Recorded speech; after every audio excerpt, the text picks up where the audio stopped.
പുലിപ്പല്ലാണ് ഇപ്പോൾ കേസായി കുരുക്കായി മാറിയിരിക്കുന്നതും ഇതിന്റെ പേരിലാണ് വേടൻ ഇപ്പോൾ റിമാൻഡിൽ കഴിയുന്നതും. ഈ പുലിപ്പല്ല് യഥാർത്ഥത്തിലുള്ളൊരു പുലിപ്പല്ലാണെന്ന് ബോധ്യപ്പെട്ടതിനെ തുടർന്നാണ് വൈൽഡ് ലൈഫ് പ്രൊട്ടക്ഷൻ ആക്ട് പ്രകാരം വേടനെ കസ്റ്റഡിയിലെടുത്തിരിക്കുന്നതും ഇപ്പോൾ റിമാൻഡ് ചെയ്തിരിക്കുന്നതും. ഒരു പുലിപ്പല്ല് വേടന്റെ മാലയിൽ കാണാം. ഈ പുലിപ്പല്ല് തനിക്ക് ഒരു സുഹൃത്ത് നൽകിയതാണെന്നും മലേഷ്യയിലുള്ള ഒരു തമിഴ് വംശജനായ സുഹൃത്ത് നൽകിയതാണെന്നും ആ രഞ്ജിത്ത് എന്ന് പറയുന്ന സുഹൃത്ത് നൽകിയ പുലിപ്പല്ല് പിന്നീട് തൃശ്ശൂരിൽ കൊണ്ടുപോയി ജുവലറിയിൽ കൊണ്ടുപോയി അത് ലോക്കറ്റാക്കി മാറ്റുകയായിരുന്നു എന്നാണ് ഇപ്പോൾ വേടൻ വനം വകുപ്പിന് കൊടുത്തിരിക്കുന്ന മൊഴി. ഇതനുസരിച്ചാണ് വേടനെ ഇപ്പോൾ വനം വകുപ്പ് അറസ്റ്റ് ചെയ്തിരിക്കുന്നതും കസ്റ്റഡിയിലാക്കിയിരിക്കുന്നതും. ഇനി സുരേഷ് ഗോപിയിലേക്ക് വന്നാൽ കേന്ദ്രമന്ത്രി സുരേഷ് ഗോപിയുടെ ശരീരത്തിൽ കാണുന്നത് 2 പുലിപ്പല്ലുകളാണ്. ഇവിടെ 2 പുലിപ്പല്ലുകളെ പോലെ എന്ന് വേണമെങ്കിൽ നമുക്ക് പറയാം. നമുക്കറിയില്ല, ഇത് സുരേഷ് ഗോപിയാണ് വ്യക്തമാക്കേണ്ടത്. ഇത് യഥാർത്ഥത്തിലുള്ള പുലിപ്പല്ലാണോ, സ്വർണത്തിൽ കെട്ടിയ പുലിപ്പല്ലു പോലെയുള്ള 2 ഭാഗങ്ങൾ ആണ് നമ്മൾ കാണുന്നത്.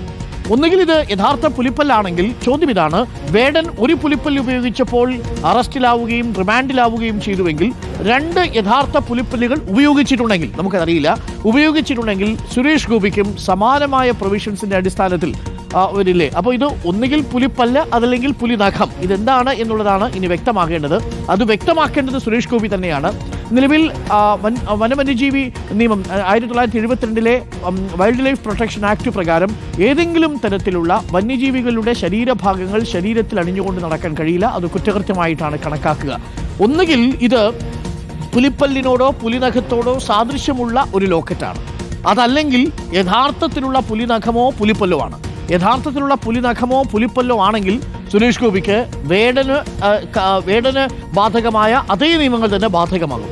ഇനി അത് യഥാർത്ഥമല്ലെങ്കിൽ അത് ഡ്യൂപ്ലിക്കേറ്റ് പുലിനഖമോ ഡ്യൂപ്ലിക്കേറ്റ് പുലിപ്പല്ലോ ആയിരിക്കും. അങ്ങനെയാണെങ്കിൽ അത് സുരേഷ് ഗോപി വ്യക്തമാക്കിയാൽ മതി.